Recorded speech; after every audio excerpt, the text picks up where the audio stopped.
And I said, it's a long ways from here to Berlin. Look what's happened to me. Here's all my section, 13 men, and it's just me left. What chance have I got? I got a long ways to go. This is in my mind.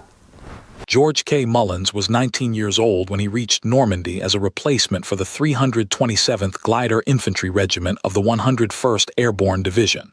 He was not delivered by glider. Most of the regiment crossed by sea and came ashore at Utah Beach on June 7, 1944. Within days, Company C was moving through flooded ground, across the Douve River, and toward Carentan. Mullins began as an ammunition bearer. Then a soldier dropped a machine gun in front of him and assigned him a new job with a single sentence. This story is not that Mullins was the only survivor of 13 men. His interview does not establish that. His exact claim is more careful and more personal. By the night outside Carentan, he looked at his section and believed he was the only one left to continue. From the time I was drafted, after they pulled it together, I was sent to an infantry replacement training center in Camp Wheeler, Georgia, for 17 weeks. That was a short time. I was never on a maneuvers on a bivouac. But I had never seen a tank, and I never seen a piece of artillery. And there's a lot of other things that I get to see before I hit the beach. Mullins had grown up in Kentucky, where he knew the woods, hunting, and hard physical work. Those skills helped, but they were not preparation for coordinated artillery, mines, hedgerows, flooded causeways, or an enemy who had built positions into the Norman landscape. Replacement training taught individual tasks. It could not reproduce the unit knowledge formed by months of collective practice. Mullins remembered General Maxwell Taylor warning the replacements that they would have to make the best of it. Once ashore, there was no pause in which to complete the missing education. The route toward Carentan forced that education into hours. A road that looked harmless could be observed from a hidden position. A ditch offered cover until men were ordered forward through it. A raised voice calling for a medic could also tell the enemy exactly where casualties were accumulating. That wasn't the community that I went. After I got across the river. Next morning, I was in bad shape. I'd crawled through the nettles and my hands they were swollen up. And I was sitting at kind of a bank like place. And here come a guy with a machine gun. He threw it down from me and said, Mullins, you're the machine gunner. I went from an ammunition barrier, although when I crossed the river I had the ammunition, plus I had that carbine that folded. I carried that. I was supposed to hold those 2 boxes of ammunition, fire the gun. That was the orders, fire the gun. The assignment changed Mullins's place in the section. An ammunition bearer could move, carry boxes, and use a foxhole while another man operated the weapon. The gunner had to expose enough of himself to see a field of fire, control the weapon, and keep it working. The machine gun also attracted attention because suppressing it could open the way for an attack. Mullins later said he understood that machine gunners did not last long, yet he also trusted the one thing he knew well: how to use the gun. That confidence did not remove fear. He described combat as a presence that followed him, sometimes fear, sometimes a ghost becoming stronger near mines and under artillery. This guy came with this machine gun and he said, Mullins, you're the machine gunner. I said, where's all the men? I said, where's all the men? He said, I got 2 men to go with you. They're the ammunition barrier. They stayed with me from there to the end of the war. They were the ammunition for the machine gun. So we came over, we made a circle here. And they tell me it's only 3 miles. We walked all night.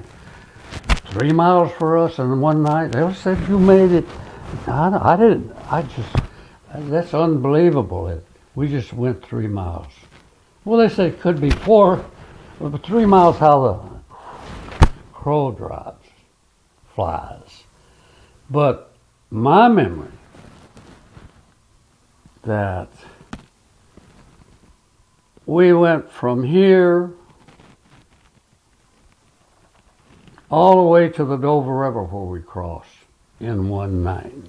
Because we traveled all night. My machine gun weighed 48 pounds. And I used to think I weighed less than that, but my discharge says that's when I was discharged. I weighed 155 pounds. But I really believe that when I went in, this happened, I only weighed 135 pounds. And the weight is not a decorative statistic. It changed every movement. The gun had to cross wet ground, boats, ditches, and gaps in hedgerows.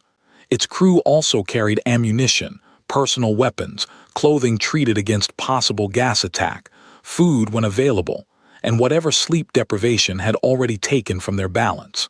Mullins's 2 new ammunition bearers remained with him after Normandy.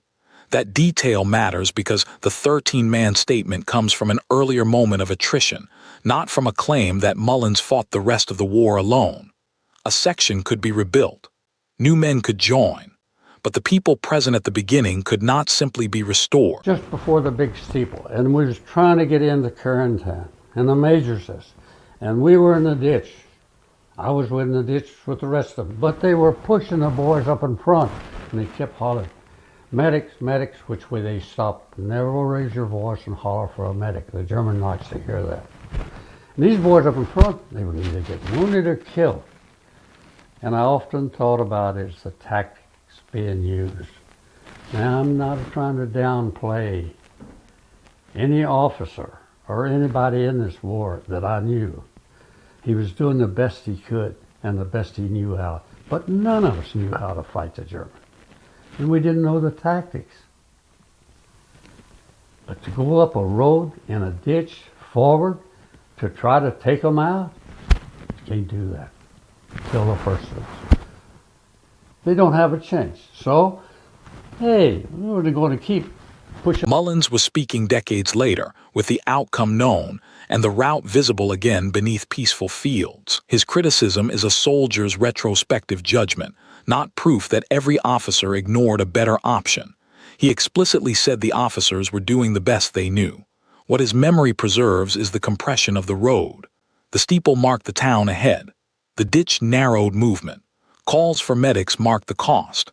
The next man forward could see what had happened to the one before him and still receive the same direction.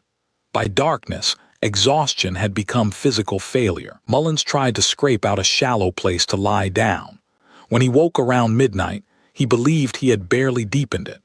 That was when the number 13 entered his thought. Everybody felt so tired and everything. It got dark, and I dug wasn't a foxhole, it was a slip trench so you could lay down in. And I dug and dug and dug, so I woke up about midnight, and goodness, it's only this deep. I was so weak I could get it done. And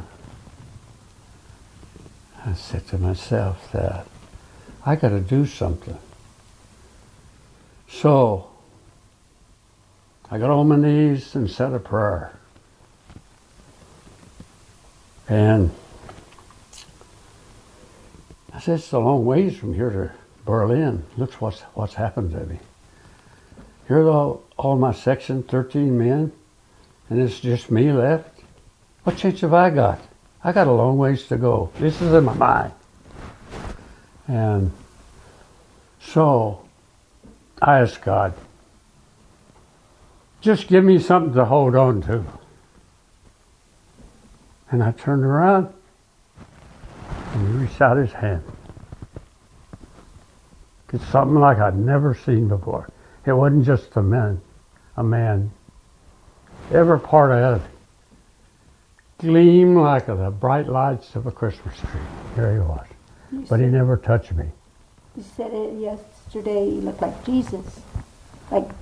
This was Jesus, the guy that I worshiped. And to this day, I can still see that hand. But I'm still holding on to the distance between me and his hand. Mullins understood this as a vision of Jesus and the foundation of the belief that carried him afterward. A documentary can preserve that testimony without deciding for the viewer what occurred beyond his perception. The historical fact is that Mullins described the experience consistently and connected it to a change in how he faced danger. The next morning did not become safe. The gun still had to move through a hedgerow gap watched by enemy fire. What changed in his account was his sense that fear controlled the outcome. Weather's changed. It's not bright sunny, but this old machine gun. The boys, they run through this place cut in the hedgerow. And I look at it, one come, just come through there, and believe me, it wasn't a solid stream, but it's, he was, for some reason, he's trying to get the guys as they came through. So, well, I got to do something. So I raised that machine gun up like that. I didn't know I was an acrobat. And I threw that thing over, and I flipped myself through there, and that threw me into a ditch. Not easy going over. I pull this, crawling down this ditch, and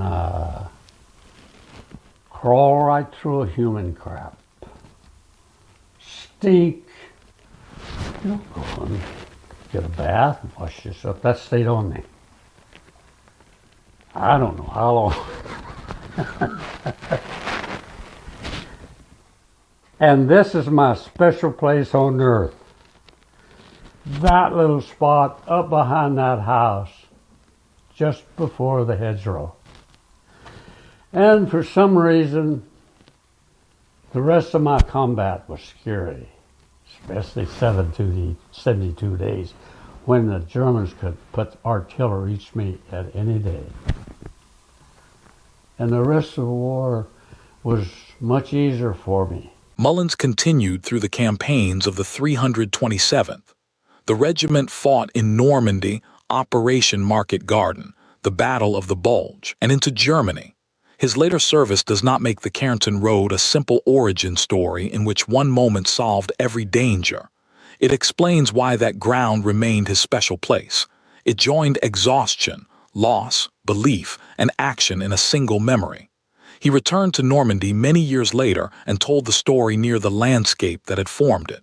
The public record confirms his unit, landing, and campaign history. The interview supplies what those records cannot. The weight of the gun, the swollen hands, the ditch, the repeated calls for medics, and the private calculation that Berlin was still impossibly far away. For some reason, something's told me for a long time to tell this story. The title says only he was left because that is how Mullins described the section in that night. It does not call him the only survivor, and it does not turn uncertainty into a cleaner legend. What remains is the veteran's own sequence. 17 weeks of training, a landing one day after D-Day, a machine gun dropped at his feet, 13 men reduced in his mind to one, then a road that still had to be crossed.